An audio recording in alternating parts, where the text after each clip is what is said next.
International Dialogue in Contemporary Art. As with the last edition, Singapore Biennale 2013 is organized by the Singapore Art Museum of the National Heritage Board and supported by the National Arts Council. Titled If the World Changed, this year's Biennale invites artists to reconsider the world we live in and the worlds we want to live in. It features works by 82 artists and art collectors from 13 countries, harnessing the energies of the Southeast Asian region to bring to fore unique practices, concerns, and myriad perspectives of artists from this part of the world. A substantive number of works have also been specially commissioned, and most of the artists are here with us, and so are the 27 co-curators that have helped shape the Biennale. To share more about this year's showcase, we have with us on the panel today Dr. Susie Lingham, Director of the Singapore Art Museum, and on her left, Project Director and Co-Curator Mr. Tan Lu Hui, together with 9 other Singapore Biennale co-curators: Sing Eugene, Ayi Ilan, Mia Maria, Ibrahim Ebe Garcia, Erin Gleason, Ms. Soda, Huyang Sukun, Aiko, Nguyen Nguyen Hui, and Art Sponsor. Sorry.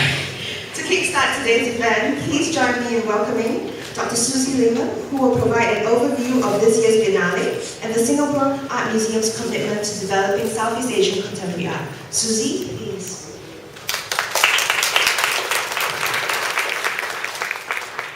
Good morning, everyone. It's really fantastic to see the turnout. This is a really exciting time for the Singapore Art Museum.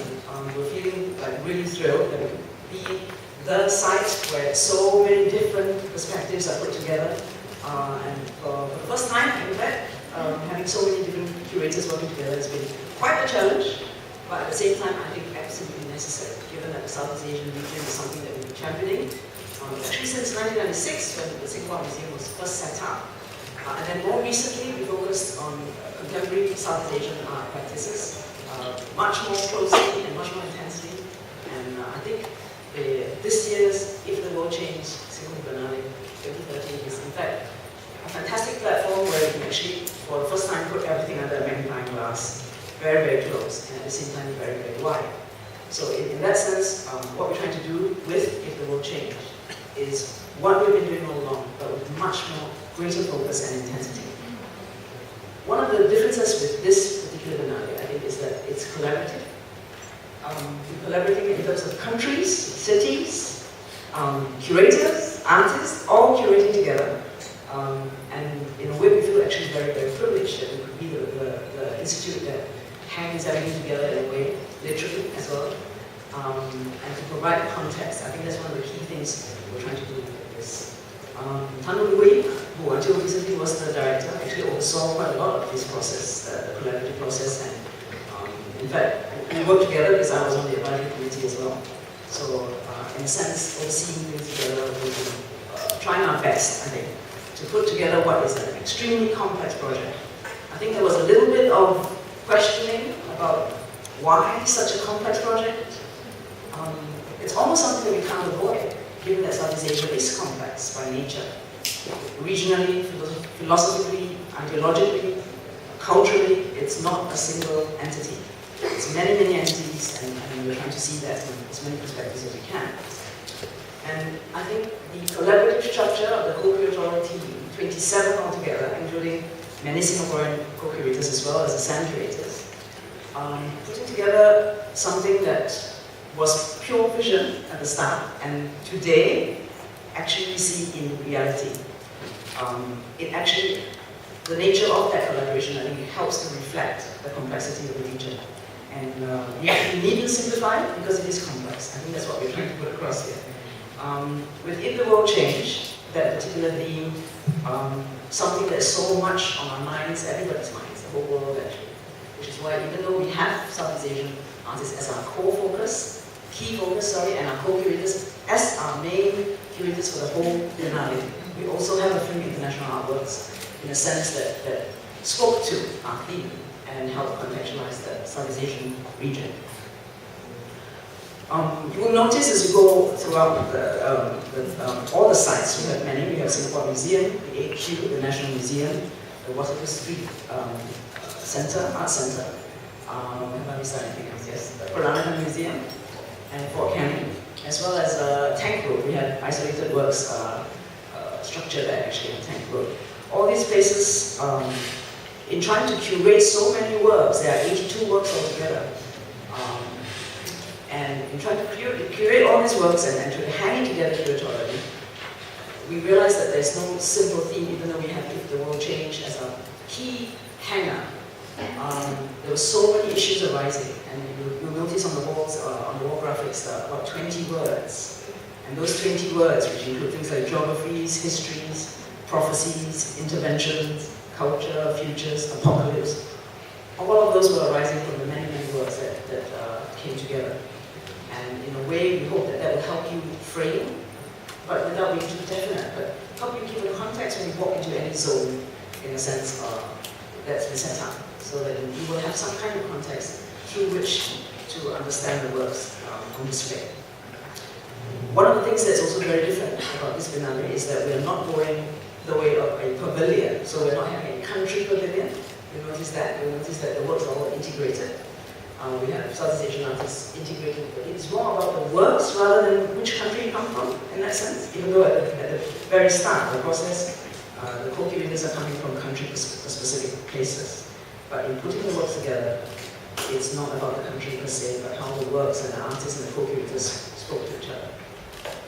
And in a sense, what's really fantastic as well is that you will see many of the works here for the first time, Southeast Asian works making an international debut here, that you've never seen before.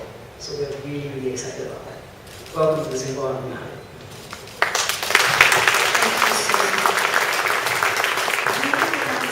The curatorial approach and structure of this year's Biennale. Good morning.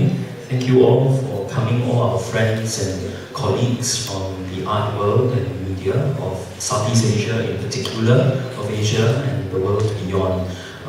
We're really excited that so many of you are here today, because I think it's a sign of everyone's belief and passion in the validity and the strength of the art of our region. Yesterday I told another curatorial colleague, so we were having this discussion about regionalism versus internationalism, and we both ended up saying that if we ourselves do not say that we believe in our own art, how can we expect others to believe in our art, in us? So that's what brought us here to the Singapore Biennale. At the close of the last Singapore Biennale in 2011, when I was director of this museum, I was asked to consider the possibility of another edition of the Singapore Biennale, and the sort of, at that time, foolhardy premise that I brought to the curators and also, to the National Arts Council, the main funders of this Biennale, was that one, that we would opt for a collaborative curatorial approach, but specifically that we would look for partners, for curators who had very deep local field knowledge of specific art scenes in the region that none of the staff in the Singapore Art Museum has. So the choice of curators was actually started from what we don't know. It's not what we know, what we don't know. People who have access not just to scenes, new art practices, but the artists. Then, what curators that we bring into the project would bring of value was precisely this. That it would extend the sort of capacity of the Biennale to engage the art of the region. The second thing that of course came with that is that we were throwing away one of the axioms of, if you want to be an international Biennale, you must have this wonderful thing called an international curator, which back then I argued furiously against. So there was a lot of soapbox, but we basically won on the fact that at the end of it, the Biennale also had to have its distinct identity. That when we did a mathematical count of all the artists that had been featured in Venice, in Sao Paulo, in Guangzhou, in Shanghai, in the Documenta. 3/4 of them had already been seen in another Biennale, even the previous Singapore Biennale. So it came down to this kind of exercise, and that was the proposition that was put forward, and that seemed compelling enough, and here we are.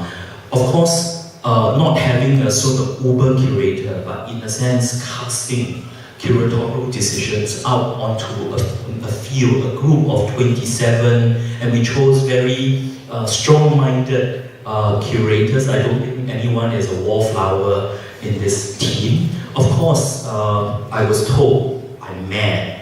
I'm mad. It's just, it didn't work in so-and-so, it didn't work in Guangzhou. How could it work here? With 6 people, how could it work with 27? And in the end, it was, let's try. That's what Biennale is about. If we don't try, we won't know. So here we are, and the process of working, as Susie said, was difficult.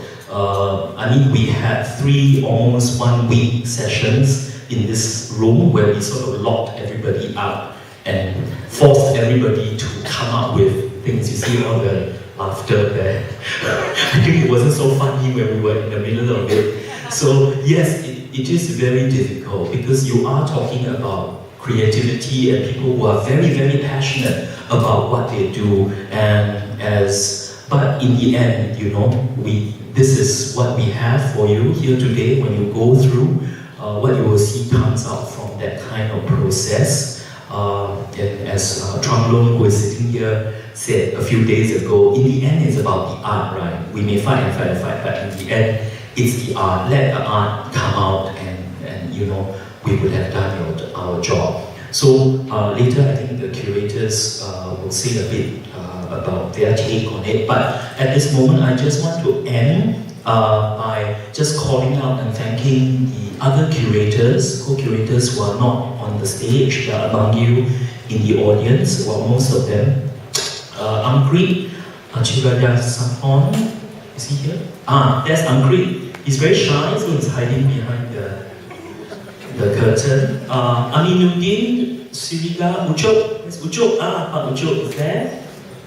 Okay. Our SAM curator David Chu. Okay, I'm going in alphabetical order. Charlie Ko couldn't be here. Kawayan, yes, Kawayan. No, okay. He's an afternoon person, but it's Firoz, Iman, where's Iman? Oh, okay. Looking after the artwork. Faisal Sibik. Faisal?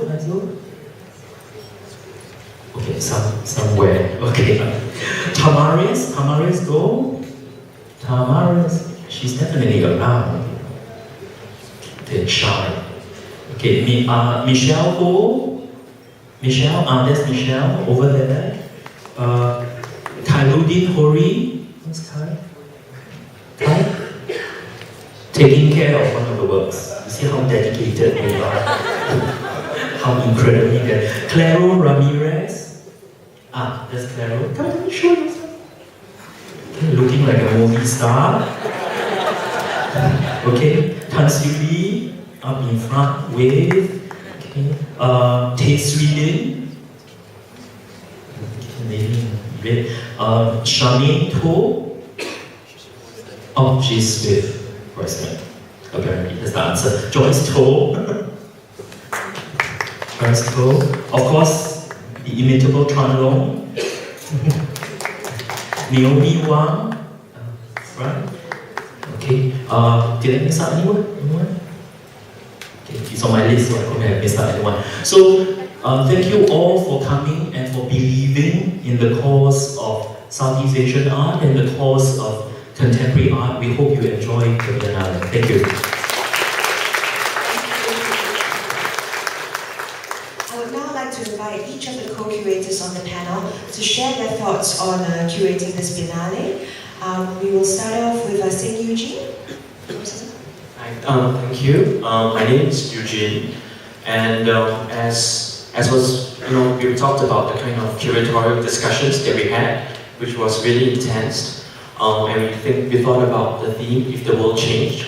Of course, one person could, kind of develop some change, but collaboratively, as what Susie talked about, I think we can make a difference. And that's something that I take away from this Biennale as a curator.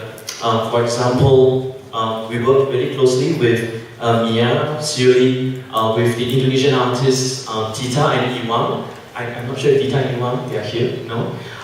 And we collaborated on a series of 2 workshops with my students at La Salle College of the Arts. And I'm very proud of that because we worked on the workshop and we developed 9 interventions in public spaces in Singapore, which is quite amazing. Considering that it was a series of a 4-hour workshop, and I think that was really something, the kind of collaboration that was very meaningful on the ground. That my students who are my level 3 third-year students, fine arts, could learn so much from the Indonesian artists in this case, and also with the curators, to learn that you can actually make art from nothing. They didn't bring anything with them. They just went with the artists, did the workshop, and I strongly urge you to see the work. It's at 8Q Slam, and it's on the table with the screen so you could see it.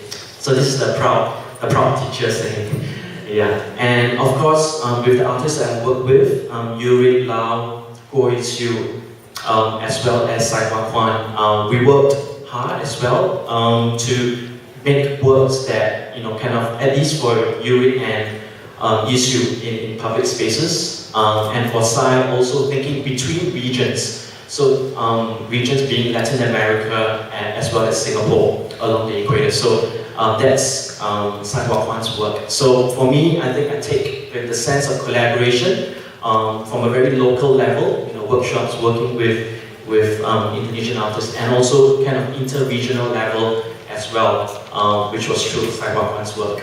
Thank you. Thank you, Eugene. Next up, could I ask Erin Gleason to share some of her thoughts? My name is Erin, and I'm the curator for Cambodia. So I want to just pick up from the mention of Tran Vung's in the end, it's all about the art. And I'd like to say, I think for me, this process from the beginning, it was all about the art, and throughout, it was all about the art, because I didn't, not yet, and perhaps because a lot of the works were new commissions, have a great sense of actually what this Biennale will say. I am like you. I need to experience all of this work for the first time. And so the types of discussions we were having in all of our meetings, in fact, were not very typical curatorial discussions that were far from the work at all.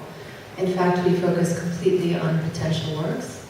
Therefore, we had a chance to meet each country or meet particular conditions of the regions in which everybody's working, that ultimately will, by nature, speak to that country or speak to the region. However, we didn't have those discussions. Perhaps the conference in the future will maybe be more based on those discussions. So first, I just want to say that. In particular about Cambodia, I want to share that the selection of the 3 artists coming from Cambodia, perhaps instinctively, came as quite representational. And I think this is perhaps because the specific history of Cambodia and the different experiences of the last half century. There are really 3 different periods.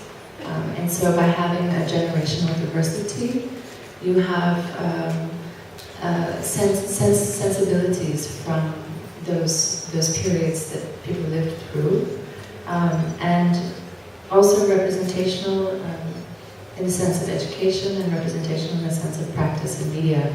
So Spicerette is, I'm going to say the eldest artist, however he's not very old at all.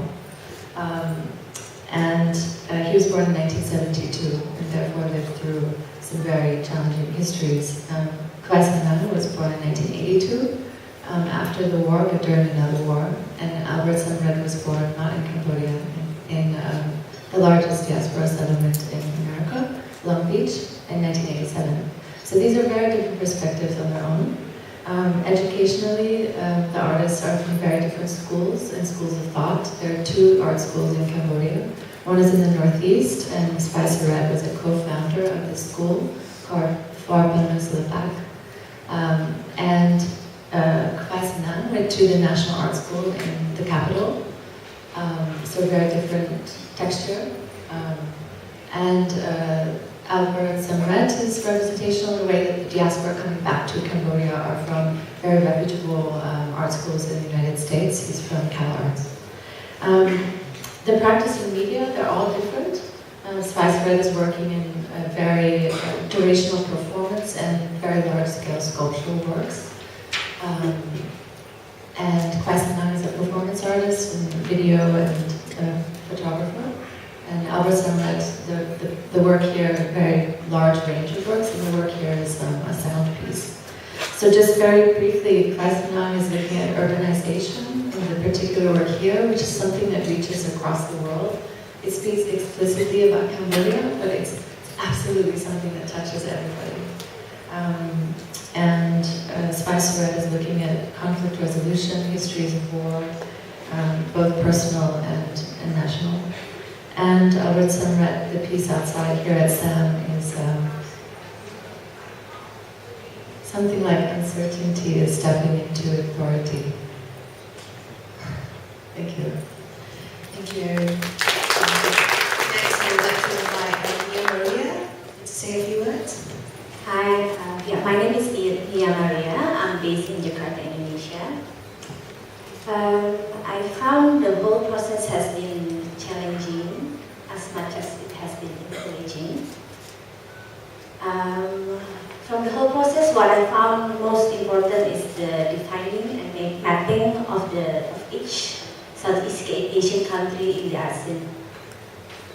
That's how I see it. And we from I won't call team here, but me and the curators that work on Indonesian artworks, Tan Shuri, Kuchok, and Iman, we've selected some important artworks and some of the best artists that are not in the usual expected list that have been presented previously in the international art scene.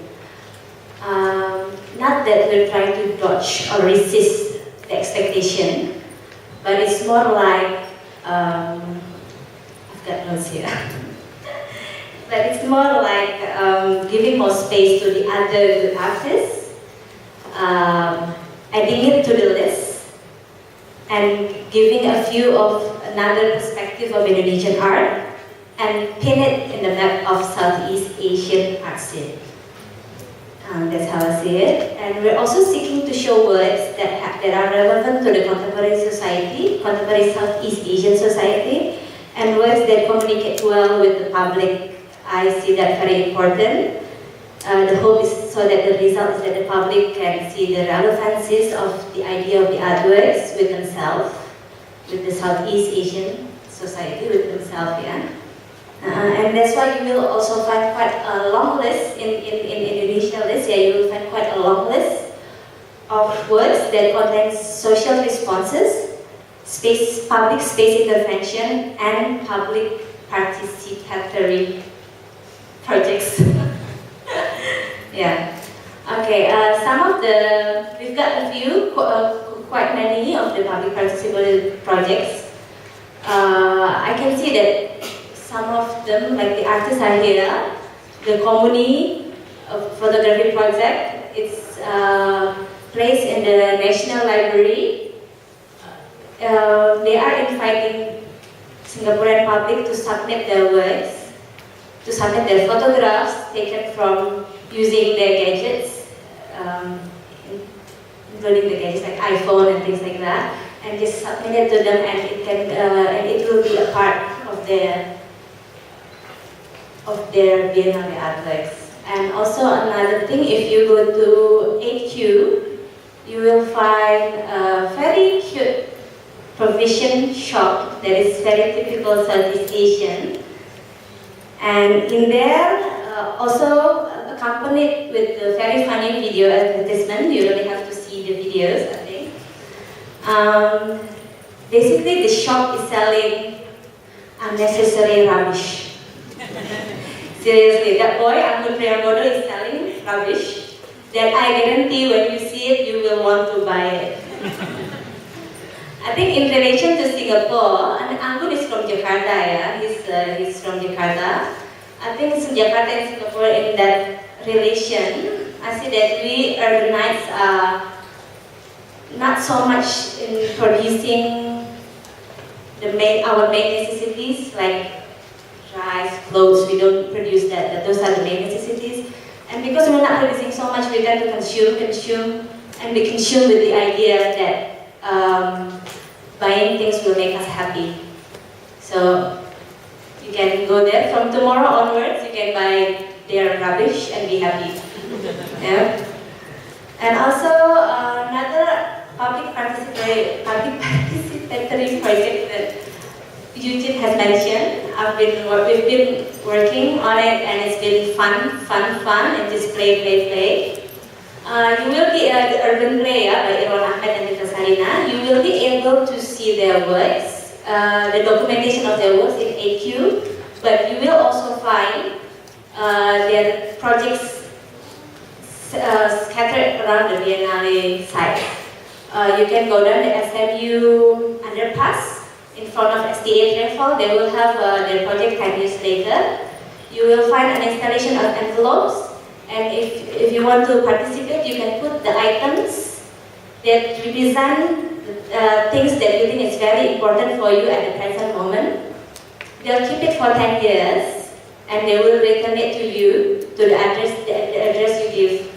And yeah, it's like then by that 10 years you will see whether those important items for you now has lived through the 10 years with you or not. It's more like it's quite contemplative as much as it's playful. Also on the SMU lawn, you'll be able to see the city crosswords. So you can play crosswords there. Charts are provided there. They have questions about the history of Singapore and the history of the site along the side of the crosswords itself. Also, if you go further to National Museum, you'll see the Lumbung Ilmu. It's a small hut. It's really beautiful small hut. It's the project by Pak Rosid in Bandung. We brought the hut.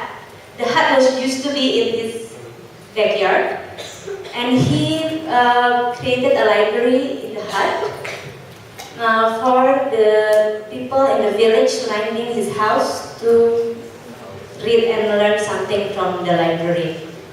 So we bring it here. The hut itself is a rice hut. Okay, I think I'm talking too long. So yeah, just go there and see. You'll find it very, I hope you'll find it very relevant to you. Okay, I think that's all. Thank you, Mia. Next we invite Mila to say a few words. Hi, morning everyone. My name is Ilan. I'm based in Kuala Lumpur, but I'm from Sabah. I've enjoyed this thoroughly, I really have. And on a very selfish level, I've learned a tremendous amount about art from Southeast Asia and the love people have about various ideas, passions they have about Southeast Asia. And to me, that's what this Biennale is about. It's about a kind of claiming of home and place and locating, celebrating ourselves, our art, our issues, our problems, and just a kind of sharing and airing of all these things. So to me, it's a real privilege to be part of a gang that's trying to have that confidence in ourselves to say this is us. And I think that's what this Biennale at the end of the day is about. In terms of it started with all of us with a geographic focus, but I think very quickly that was put aside and it became about the art. But Team Malaysia, wave! There's Team Malaysia. I'm so proud of Team Malaysia. I'm especially proud of Team Borneo Malaysia. It's the first time that Sabah and Sarawak have been given a focus in any contemporary exhibition. So I just want to highlight that. I think people have mentioned before that there is a Biennale circuit list of artists, and I think it gets a bit boring even for the audience to kind of know what to expect. And I think when when you have confidence to invite people to your home, you want them to kind of meet all your relations. You know, you don't want to. You want to share. You want to invite everyone to the kanduri, to the party, right? So yeah. So I'm looking at Jainal there. Jainal's work is about his experience growing up in a Rumus longhouse in Kudat. And then next to him, he's from Sabah, from Kudat. And then Tan Wei came from Sarawak. His piece is in tribute to Along Sega, who was a Penang chief in Sarawak, who was, to me, it's a tribute piece to this particular Penang leader. But in relation to the title, If the World Changed, here we have an indigenous people, nomadic jungle people, who are really in a transition of the world from a nomadic indigenous existence, and this generation has negotiated massive industrial change. So their world, literally in every sense of the word, has changed. And Along Sega passed away 2 years ago, so in a way he's the last of that kind of tribal leader. And I think Southeast Asia does have that tribal past, and I think we need to give space to it, to recognize it. So I'm thrilled to have that element in the Biennale for Singaporeans, for all of us to include in the conversation. As well as somebody like Sharon Chin, who has a performance on the evening of the 26th. It starts in front of Sam and it goes across to the National Museum, and it's a massive 100 people public bath. So come and join the bath. It's a mandi bunga, Wang Sui, cleanse yourself. And it started as a very personal work for Sharon, dealing with very earnest issues, I think, that she was going through, and many of us Malaysians are going through with our current political climate, and the way even the color yellow has become so symbolic for various social movements. But I think at the heart of it, I love Sharon's piece because it's so earnest and personal, and yet it's so big in terms of the ideas, the aspirations of democratic space, and many things. And the fact that it's very contemporary, and yet it reaches to very old knowledge, things like Mandi Bunga. So I think it's work that's important. And I think the Biennale is important because it's a celebration of us, and our art, and our ideas, and all of that. So, to me, it's been a real joy, and I've had fun. Yeah, thank you.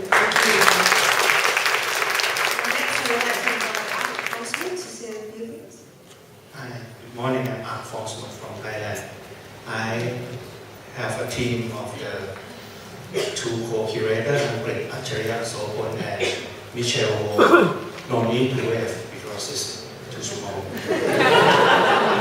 By the time we are quite happy of working together, and we think that we come to a very, very close process, very close relationship to the process of how we work on the art and the artists, and the project that we will change, and the idea of the ASEAN scene is quite ambitious because it's a quite difficult and significant to redefine and restructure the term international art into a smaller scale. And what we trying to do is we trying to think as Thailand and Thai art is a part of the region and the world. So most of the art and artists and projects here that we are presenting, where you can find around everywhere. I won't say that where it is, but I would say that all the works that all the artworks, the artists and the project we work with, is not about Thailand, it's about others. And this is what we think that this may be the time of the International Art Biennale. And maybe the first time that we are thinking of this is the area that we get to know something about us, not few things about them like other international art festival. Thank you. Next, I would like to invite Lasoda Huyang Sukru. Say a few words. Hi, good morning everyone. It's very exciting to be here again. This morning I just joked with Abe and he that, this time we haven't been locked in Rascon for 5 days, so yay, should have been. Come to the Biennale, Singapore Biennale this time is very, I'm very happy to work with the other curators because at first I think, wow, 27 curators, how are we going to work together? So will we fight each other? But finally we have like very smooth working and cooperation. Other curators, my team already talked about the process of preparing Biennale. So I would like to talk about what Biennale gives back to the people in my country. I would like to mention about one of my artist work that we doing the land art and we persuade the villager come to create the art. So at first they quite scared of us because they thought that we are a group of aliens with big camera, come to filming, running around, using the date tree to create the artwork and say, oh, this group of people, maybe they are so mad. But at the end of the day, the main thing that we make is make them more understand about what the issue that happened into their village, which is have been discussed for a long time, but it's very intense. But when we introduce this kind of format to them, they say, oh, this is quite good and is so happy, and everyone in the village are so happy. At the end of the day now, I revisit the village again and say, oh, now I know the dead tree can be art. So that is the wonderful thing from the head of the villager and many old people in the village. They all mentioned the same thing. And to the Biennale work as a team, I would say that we all together put the jigsaw pieces, which we have to choose the right one, the good one, to present the good big pictures. Thank you. Next we have Rebecca Abe Garcia. Good morning, everybody. It's an exciting day to be here, especially that we're all here to focus on Southeast Asian art. I'm Abe. I'm a co-curator of the Philippines, along with Claro from the NCR, with Charlie Ko from the Visayas, and Kawayan Ligia from Luzon. For me, the experience of working together, the 27 curators, is basically about taking risks, facing creative tensions, but in the end, it's about collaboration and being in participatory of this Biennale platform. What's important for this Biennale is that there are varied localities of art practices that's not usually featured in previous Biennales, where most of the artists maybe it's their first time to be put up into this platform, focusing on Southeast Asia and being featured in a internationalized or contemporary arena. So it's basically a pastiche of local context, local experiences coming from individual practitioners, and we also have collected works as well as works that work with communities. So for the Philippines, we have 8 projects.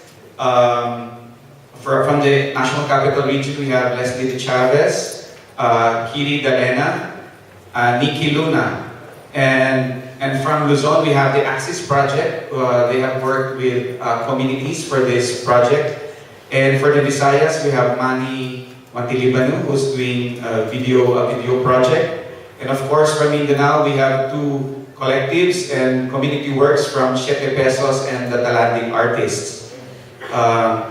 And also, what interests me in this Biennale is that this project is also a form of identity making for Southeast Asian art, where the artists and the curators and the works redefine the region, and by showcasing new patterns in art practices, by sharing varied perspectives and lived experiences. Of course, what is more interesting for the artists is when they see the works on view and the public's on view, is that how these works resonate with other works from the region. Like what Susie and Bunui said earlier, that this is not a pavilion showcasing, it's more of how these works resonate with each other by seeing the similarities and the differences. Maybe the publics may compare and contrast each work. And lastly, what will be more interesting for Southeast Asia is the trajectories that will be shown in the futures. Maybe this can be articulated maybe in future projects where the participating artists would network with each other, or maybe this could be articulated in a future symposium before the Biennale ends. Thank you very much. Thank you, Andre. I would now like to invite Andre to say a few words. Michael? Thank you, everybody. Good morning. So I'm really interested in the title. Is the world changing? So is my country is changing? So this is not sure. So my country governments are changing, so also not sure. We cannot say. So governments are changing. Is only the uniform. They change, not change the people. Yeah. So it's the same people, the same situations. Also the government, they want to change it. But it's, they have the power, they have so many businesses. This is a really problem. This title is suitable. It's also my country. Also so I work with Naomi and Kai is this Biennale.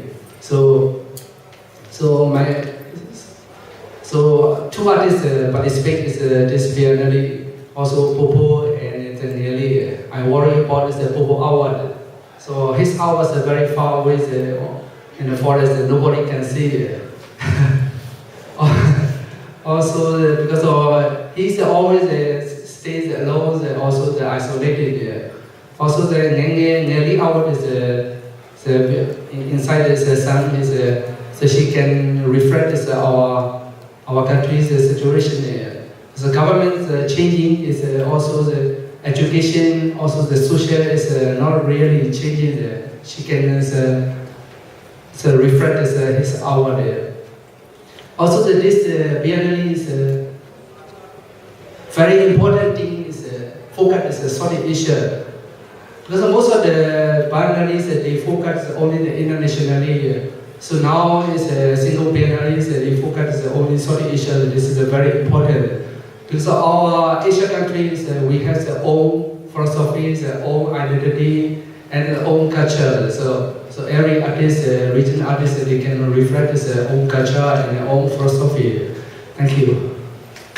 Thank you, Andre. And lastly, we have Ruben Yungi to say a few words. Hi, everybody. I'm the last one. So. Firstly, I would like to say thanks for all artists to participate in the Singapore Biennale, and I also thanks for organizer. I think one of the best things that the organizer of Singapore Biennale give us as a curator is that you give us the space to differentiate each other, to differentiate among others, and to differentiate ourselves. So I can say that in the whole process of working together, So I saw many differences. The difference in which create the confliction, even confliction. Confliction in the text. Knowledge of the way of we think about reality, the different sense of time, of contemporary, and all of that confliction reflect in our curatorial strategy. Even this confliction come to the level of within the nation, it's not region. I mean, like a conflict in within, you know. I know sometimes he had me, honestly speaking. But the truth is, we are from Vietnam, but we are not the same place. We are from Asia, but we are not the same Asia. And there are many Vietnam in Vietnam, there are many Asia in Asia. And all we can say that we are Facebookian more than Asia, Facebookian. So but one of the best thing of the confliction and of the difference give us, that is which give us the real opportunity to see the other. And it is destroyed political correctness. All development needs confliction to be taken place. And all creativity needs confliction as its reason of being. And seen from this perspective, Chandler and I work very good for this Biennale. Because we can see each other and we can see the, you know, like a combination of each other.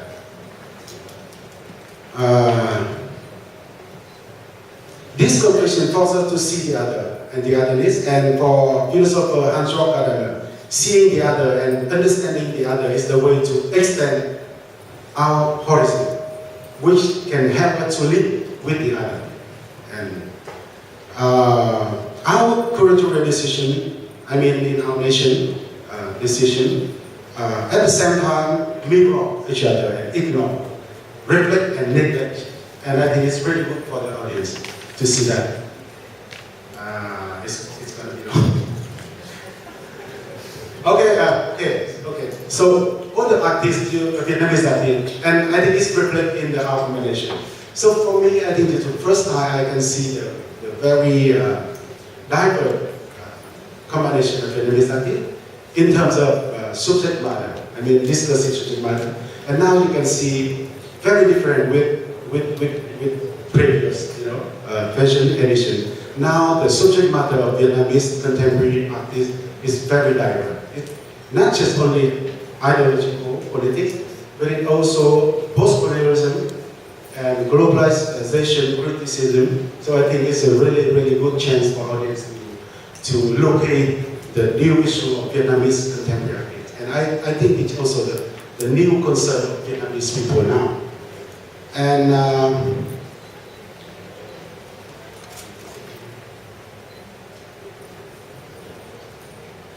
And yes, I would like to come back to the title, the last there. So in the book chain. So in the book chain, for me, I think it should create the space for the two confliction, which can reduce political correctness, and we can help us to see each other. And what I can say that the work can only be changed when we can show this possibility. And to me, I think this Biennale, at least for me, I think it can show it. Thank you. Thank you. To open up the floor for any questions you may have for the panel. Do raise your hands if you have a question, and my colleague at the center aisle will pass you a mic. Please state your name and the media you represent, and which panel member your question is for before asking the question. See contemporary art. It's the same definitely with even the documenta, that many of the audiences that go to the documenta, it's their only encounter with contemporary art. So the very existence of a Biennale, I think it's already going towards that kind of educational purposes. The other reason is simply because that I'm speaking on behalf of all the curators, that we believe very strongly in the sort of power of the art that you will see in this Biennale, that somehow that, I'm a romantic, okay, somehow that sort of encounter with good art changes you you don't really care whether it's contemporary art or it's not contemporary. I don't know what that is, but that encounter with good art changes you, and all after that, all the other sort of additional programs that Susie talked about, kicks in. But I think the first is to have a Biennale. I think it's already one of the ways in which you build audiences for contemporary art. Thank you, would we, I think basically art itself is already that means through which you communicate. So I mean, all artists are making work so that people understand each other. I think that's one of the key things. It's a medium. But I think the difference is that contemporary forms take very, very different and diverse sort of shape. And I think that would be quite challenging for audiences. So in that sense, the context is pretty important. Thank you, Susie. Wing Choi? Hi, my name is Lee Wing Choi, and I'm also with Article. I have a question for Aaron Gleason. May I ask you to share a story about some unresolved conflicts and tensions that still linger? Thank you.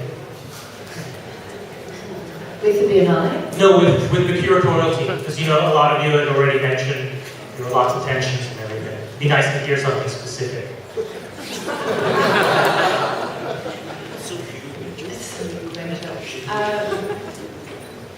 I think you can hear this.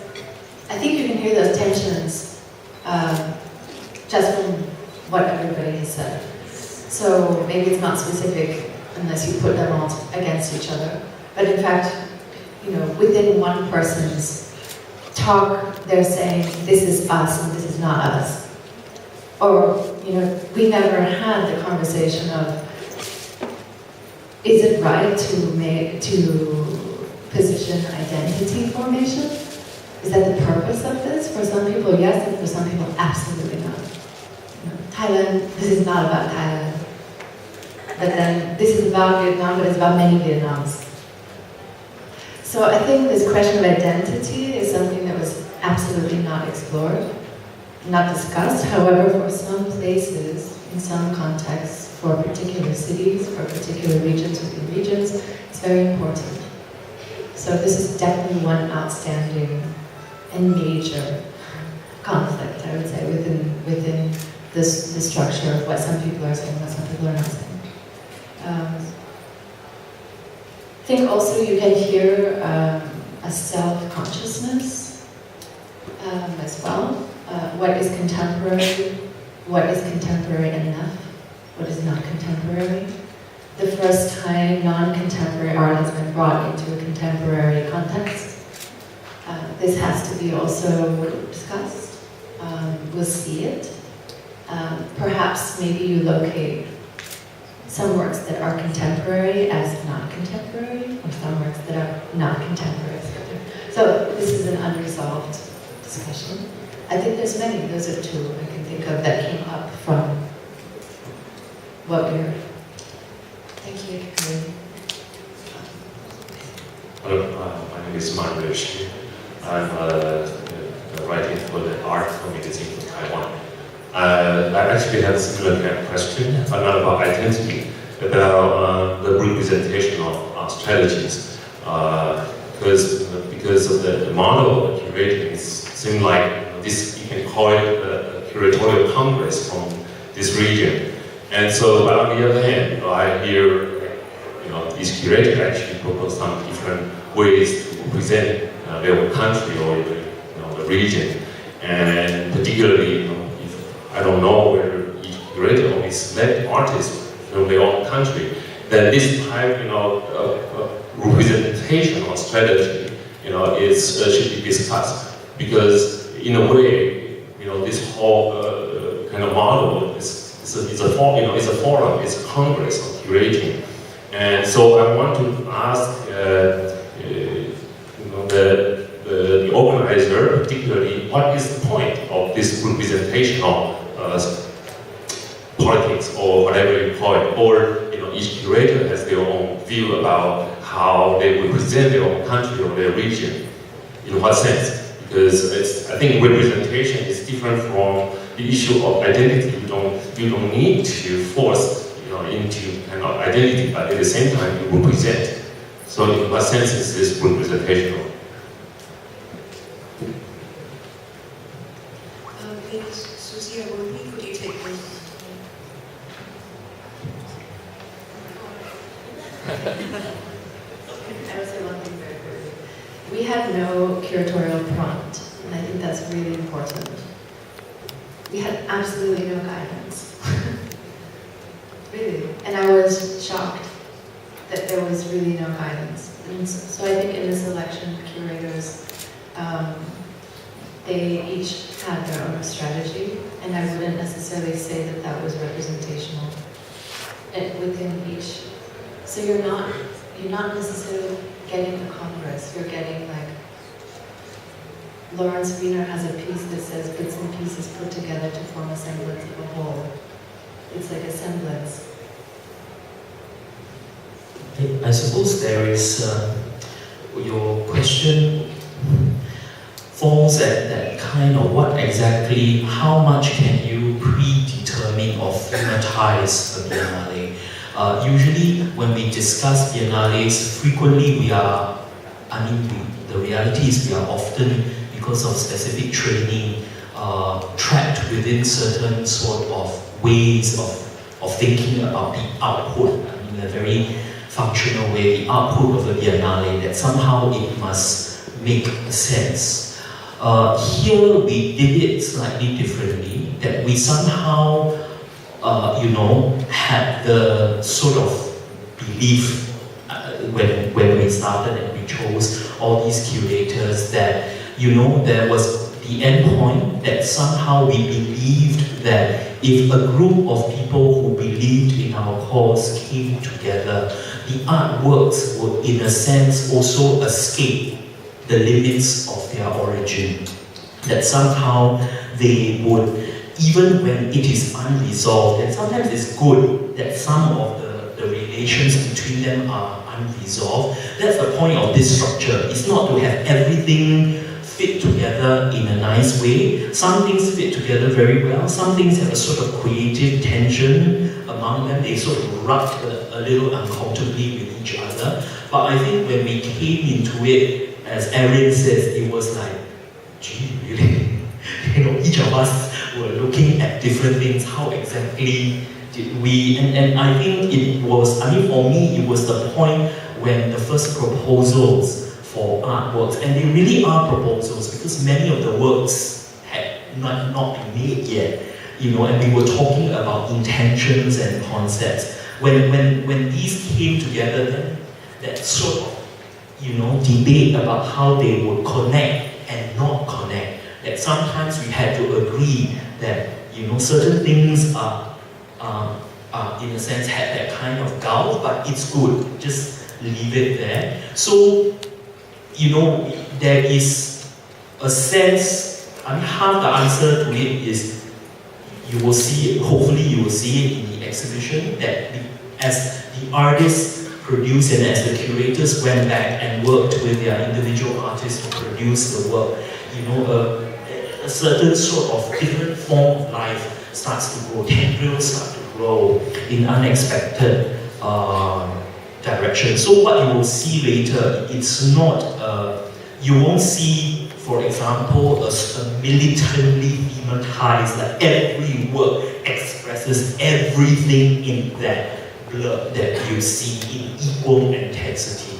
I think that would kill art completely, because artists can't be constrained like that. They take what you give them as a starting point and then they evolve, they inflect. It's like you're throwing seeds into a garden, and sometimes you get a few weeds, it's fine. You will get a tree after a while, and so on. And hopefully that's what we're trying to achieve. I know that's a very long-winded way of answering your question, but yes, Ilan will say it much better. I like this idea that the word Congress, but I think that what this Biennale done, and I agree with Erin, there were many conversations that did not happen, that should have happened, that were halfway through, we ran out of time, whatever reason. But to me, I think what the 27 curator idea, and a lot of us, speaking for myself, artists, primarily artists and not curators, and so I think what it does is it actually breaks a cycle or a habit. And I really like your idea of these bits and pieces and those assemblage coming together in a whole, because I think that's what this Biennale does. It's grammar in a sentence, it's a break. And then it shuffles the bits and pieces around, and maybe it's not, this Biennale is maybe not the most important thing. Maybe it's the continuing dialogue. I don't think that we should always aim for a final finished product. I think that it's a long story, and sometimes I think we get into a habit. I have to break the habit, shuffle it up, be unclear, have a mess. Tension to me, conflict, unresolved conversations are exciting because it allows space for those things to then occur. But to me, the point is to break cycle, habit, shift it, claim something, not sure what, but it will present itself, I think, at some time. So to me, that's what this Biennale is. It's punctuation within a much bigger dialogue. So I think that's where the value is, really. So Congress, how much gets achieved in a Congress? Not that much. They just come, makan, have a drink, you know. So I think that's what this is. It's coming together, and we'll see what it may develop into or spur on, those kinds of dialogues, I think. So I don't think we should always aim for final product. I think that's a disservice, really. That's my thought. Thank you. We have time for one last question. Just do bear in mind that the curators and all will still be around after this, so you can ask your individual questions then. I'm Karla Mianpun, and I'm representing the Saraswati Art Magazine. I would like to ask you, the organizers, when you decided to focus on Asia, that is still a matter of identity, isn't it? Asia, or what did you have in mind? Is this to separate Asia from the world, or is it something else? Okay, I'm going to get on my soapbox here. I have answered that question up to times, but it's worth always repeating. I think when that kind of question asks that if you have a Biennale that focuses on a particular region, you are regional, you are not international. Let's be very, very blunt here. My answer has always been, does that mean that do you actually mean that if Euro-America is not a substantial part of the Biennale, it is no longer international? That's a very important question to ask. And my second response is that what I said at the beginning when we proposed this Biennale was that if we accept fully that contemporary art is globalized, then at the same time we must accept that in a region like Southeast Asia, all the forms and all the trajectories of global contemporary art, whatever that thing is, will also manifest. You know, that you cannot cut this thing out from the map and say that is this part. That actually one of the aims that I put forth initially was that actually if you look even at a region like contemporary Southeast Asia, you will see global contemporary art in all its colors and all its trajectories. That the point of this Biennale is that yes, it actually is in a sense not limited by the region, even if the artists are all based in the region, or most of them. Thank you, Ruby. Thank you, panel members. I would now like to invite you to move off the stage for the last part of the session. Thank you. So we're going to have a slideshow.